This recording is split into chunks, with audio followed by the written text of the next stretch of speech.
TV5 ಕನ್ನಡಕ್ಕೆ ಯುಗಾದಿ ಸಂದರ್ಭದಲ್ಲಿ ಸಿಕ್ಕಿರತಕ್ಕಂತಹ ವಿಶೇಷ ಅತಿಥಿ ಶ್ರೀ ಮುರಳಿ ಅವರು. ಉಗ್ರ ಮುರಳಿ ಅಂತಾದ್ರೂ ಕರೀರಿ, ಭಗೀರಾದ ಶ್ರೀ ಮುರಳಿ ಅಂತಾದ್ರೂ ಕರೀರಿ, ಕಂಠಿ, ಚಂದ್ರಚಕೋರಿ, ಮಫ್ತಿ, ಯಾವ್ದು ಬೇಕಾದ್ರೂ ಕರೀಬಹುದು ನೀವು ಅಂತ ಅದ್ಭುತ ಚಿತ್ರಗಳನ್ನ ಕೊಟ್ಟಿರ್ತಕ್ಕಂತಹ ನಟ ಈಗ ಮತ್ತೊಮ್ಮೆ ಪರಾಕ್ ಎನ್ನುವ ಸಿನಿಮಾಗೆ ರೆಡಿ ಆಗ್ತಾ ಇರುತ್ತೆ ಕೇಳಿದ್ದೀನಿ. ಯುಗಾದಿ ಸಂದರ್ಭದಲ್ಲಿ ಅವ್ರೊಂದು ಶುಭಾಶಯವನ್ನು ಹೇಳ್ತಾ ಸಣ್ಣ ಸಂದರ್ಶನ ಮಾಡೋಣ ಅಂತ ಹೇಳಿ ನಾನು ಬಂದಿದ್ದೀನಿ. ನಿಮಗೆ ಯುಗಾದಿ ಹಬ್ಬದ ಶುಭಾಶಯಗಳು ಶ್ರೀ ಮುರಳಿ ಅವರೇ. ನಿಮಗೆ ಎಲ್ಲ ಒಳ್ಳೇದಾಗಿ, ಹೊಸ ವರ್ಷ ತುಂಬಾ ಚೆನ್ನಾಗಾಗಲಿ. Thank you so much. ಎಲ್ರಿಗೂ ಯುಗಾದಿ ಹಬ್ಬದ ಹಾರ್ದಿಕ ಶುಭಾಶಯಗಳು. Thank you. ಡಾಕ್ಟರ್ ಭಗೀರಾ ಸಿಕ್ಕಿದಿರಿ ಮಾತನಾಡ್ಲಿಕ್ಕೆ. ಭಗೀರಾ ನಂದು ಮ್ಯಾಸಿವ್ ಸಕ್ಸಸ್ ಅದು. ಯಾಕಂದ್ರೆ ನಮ್ಮಲ್ಲಿ ಈ ಸೂಪರ್ ಮ್ಯಾನ್ ಏನೋ ಒಂದು ಅತೀಂದ್ರಿಯ ಶಕ್ತಿಗಳು ಇಟ್ಕೊಂಡಿರ್ತಕ್ಕಂಥ ಮನುಷ್ಯನ ಒಂದು ಪರಿಕಲ್ಪನೆ ನಮ್ಮಲ್ಲಿ ಕಡಿಮೆ, ಬಟ್ ಅದರಿಂದ ನಾವು ಇನ್ಫ್ಲೂಯೆನ್ಸ್ ಆಗಿರೋದು ಜಾಸ್ತಿ. ಒಬ್ಬ ಹೀ ಮ್ಯಾನು, ಒಬ್ಬ ಸೂಪರ್ ಮ್ಯಾನು, ಈ ಥರದ್ದೇನೋ ಒಂದು ಕ್ಯಾರೆಕ್ಟರ್ಗಳು ಬಂದಾಗ ಅದರಿಂದ ನಾವು ಇನ್ಸ್ಪೈರ್ ಆಗಿರೋ ಜಾಸ್ತಿ. ನಮ್ಮಲ್ಲಿ ಅದು ಮಾಡಬೇಕು ಅಂತ ಬಂದಾಗ ಆ ಸಾಧ್ಯತೆಗಳಿಗೆ ನಾವು ಚೆಕ್ ಮಾಡ್ಕೊಂಡಾಗ ಕಡಿಮೆ ಇತ್ತು. ಬಟ್ ಭಗೀರಾ ನೀವು ಅದನ್ನ ಮಾಡಿದ್ರಿ, ಫೀಲ್ ಹೇಗಿತ್ತು ಅಂತ? ಒಂದು ತೃಪ್ತಿ ಇತ್ತು ಕೆಲಸದ ಬಗ್ಗೆ. ನಮಗೆ ಈ ಪಿಕ್ಚರ್ ಒಂದು ಸೂಪರ್ ಹೀರೋ ಅಂದ ತಕ್ಷಣ ಕೇಳಿದಾಗಲೇ ಅದ್ರ ಬಗ್ಗೆ ಬಹಳ ಒಲವು ಇತ್ತು, ಅಷ್ಟೇ ಭಯನೂ ಇತ್ತು ಅದ್ರ ಬಗ್ಗೆ. ಯಾರಿಗ ಆಸೆ ಇರಲ್ಲ ಸೂಪರ್ ಹೀರೋನಾ, ನಾನ್ ಸೂಪರ್ ಹೀರೋನಾ ಅಂತ ಆ ಒಂದು ಎಕ್ಸೈಟ್ಮೆಂಟ್ ನನಗೆ ಫಸ್ಟ್ ಸಿಕ್ಕಿದ್ದು. ನನಗೆ ಆಕ್ಚುಲಿ ಆ ವಿಷಯ ಕೇಳಿದಾಗ ನಂತರ ಎಲ್ಲ ನೆರವೇರ್ತು. ನೀವೇ ಹೇಳಿದ್ರಿ, ಎಲ್ಲರೂ ಇಷ್ಟಪಟ್ಟಿದ್ದಾರೆ. ಇವತ್ತು ಮಕ್ಕಳಿಗೆ ತುಂಬಾ ಹತ್ರವಾದ ನಾನು ಈ ಪಿಕ್ಚರ್ ಮೂಲಕ. ಅಂಡ್ ಅದೆಲ್ಲ ಎಲ್ಲೋ ಒಂದ್ ಕಡೆ ನಾವು ಪಟ್ಟಂತ ಕೆಲ್ಸಕ್ಕೆ, ನಮ್ಮ ಶ್ರಮಕ್ಕೆ ಒಂದು ಒಳ್ಳೆ ಫಲ ಸಿಕ್ತಲ್ಲ ಅನ್ನೋದು ಒಂದು ತೃಪ್ತಿ. ನೆಕ್ಸ್ಟ್ ಏನೋ ಪರಾಕ್ ಅಂತ ಕೇಳ್ಪಟ್ಟೆ ನಾನು. ಪರಾಕ್ಗೆ ಮಾಡ್ತಾ ಇದ್ದಾರೆ, ಇನ್ನು ಮಾತುಕತೆ ನಡೀತಾ ಇದೆ ಅದ್ರ ಬಗ್ಗೆ? ಇಲ್ಲ, Parak is on floors. Actually we going on floors very soon. Parak ಈಗ ಆ ಕಥೆನ ಬಹಳ ಅಚ್ಚುಕಟ್ಟಾಗಿ ರೆಡಿ ಮಾಡ್ಕೋತಾ ಇದೀವಿ ಸದ್ಯಕ್ಕೆ. ಆದಷ್ಟು ಬೇಗ ಅದಕ್ಕೂ ಫ್ಲೋರ್ಸ್ ಹೋಗ್ತಾ ಇದೀವಿ. ಅಂಡ್ ಅದೊಂದು ಒಳ್ಳೆ ಇಂಟ್ರೆಸ್ಟಿಂಗ್ ಸಬ್ಜೆಕ್ಟ್ ಆಗುತ್ತೆ, ಇಂಟ್ರೆಸ್ಟಿಂಗ್ ಸ್ಕ್ರಿಪ್ಟ್ ಆಗುತ್ತೆ. ಏನೋ ಒಂದು ಹೇಳ್ತಿರೋ ವಿಷಯನ ಹೀಗೂ ಹೇಳ್ಬೋದಾ ಅನ್ನೋ ಒಂದು ಪ್ರಯತ್ನದಲ್ಲಿ ಆ ಪಿಕ್ಚರ್ನ ಟ್ರೈ ಮಾಡ್ತಾ ಇದೀವಿ. ದೊಡ್ಡ ಫ್ಯಾಮಿಲಿಯವರು ಮುರಳಿ, ತಾವು ದೊಡ್ಡ ಫ್ಯಾಮಿಲಿಯವರು. ತಂದೆ ಪ್ರೊಡ್ಯೂಸರ್ ಇದ್ದಾರೆ, ವೈಫು ಪ್ರಶಾಂತ್ ನೀಲ್ ಅವರ ಸಹೋದರಿ ಅಂತ ದೊಡ್ಡ ಡೈರೆಕ್ಟರ್ ಒಂದೊಂದ್ ಕಡೆ ಇದ್ದಾರೆ. ಉಗ್ರಂ ಅನ್ನೋ ಒಂದು ದೊಡ್ಡ ಬ್ರೇಕು. ಈ ಕಡೆ ಶಿವಣ್ಣ, ಪುನೀತ್ ರಾಜ್ಕುಮಾರ್ ಅವರು, ರಾಘವೇಂದ್ರ ರಾಜ್ಕುಮಾರ್ ಅವರು ಕಸಿನ್ಸ್, ರಾಜ್ಕುಮಾರ್ ಅವರು ಅಂಕಲ್ ತಮಗೆ.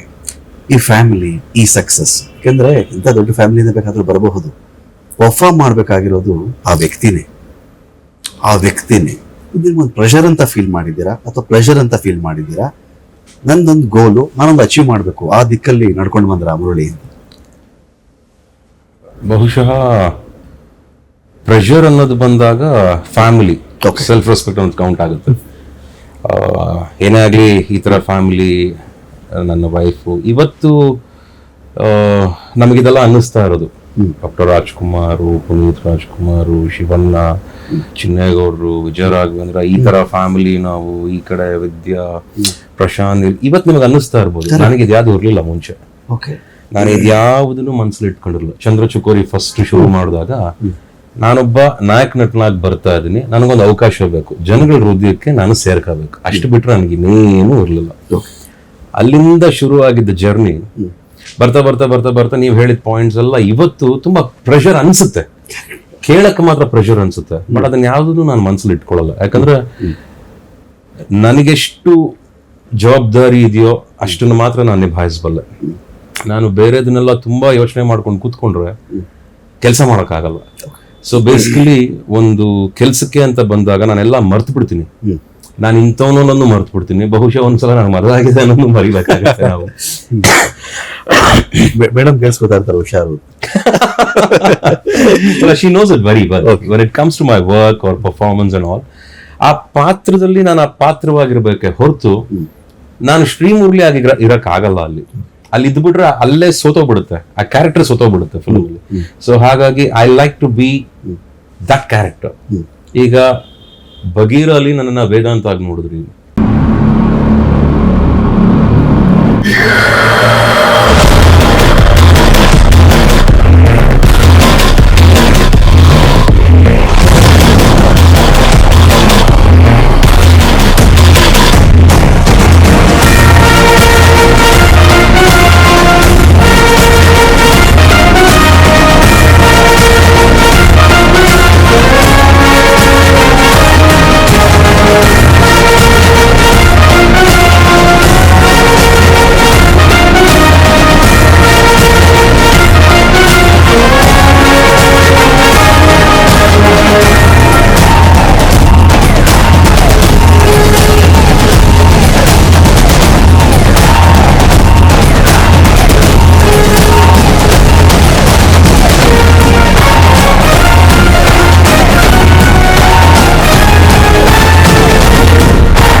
ಬಗೀರ್ನಾಗಿ ನೋಡಿದ್ರಿ. ಈಗ ಪರಾಕಲ್ಲಿ ನನ್ನನ್ನು ಏನಾಗಿ ನೋಡ್ತೀರಿ ಅನ್ನೋದು ಒಂದು ಪ್ರಶ್ನೆ ಇದೆ.